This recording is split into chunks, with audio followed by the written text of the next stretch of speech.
আজ আমার বিশ্ববিদ্যালয় শিক্ষা জীবনের শেষ ক্লাস ছিল। আগামীকাল এমএ ভাইবা পরীক্ষার মধ্য দিয়ে আমার শিক্ষা জীবনের ইতি ঘটে যাবে।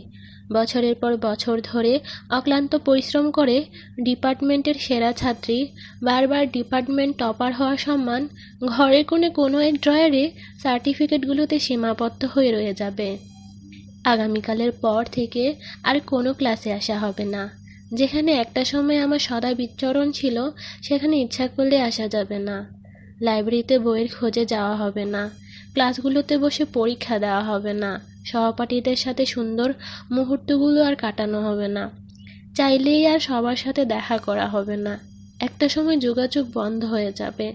ভাবতেই চোখ ঝাপসা হয়ে আসছে। মনে হচ্ছে কেউ যেন হৃদয়ের একটা অংশ ছিঁড়ে নিয়ে যাচ্ছে। আজ আরও একটি হৃদয় বিদারক ঘটনা ঘটে গেল। ইসলামের ইতিহাস ও সংস্কৃত বিভাগের সম্মানিত আমাদের বিভাগীয় প্রধান স্যার জনাব আব্দুল লতিফ স্যারের আজ দুপুর 12টায় বদলির আদেশ এসেছে। আজ আমাদের সাথে স্যারেরও বিদায় দিন ছিল। বিদায় প্রিয় স্যার, আপনার থেকে পাওয়া শিক্ষাগুলো জীবনের শ্রেষ্ঠ অধ্যায় হয়ে থাকবে।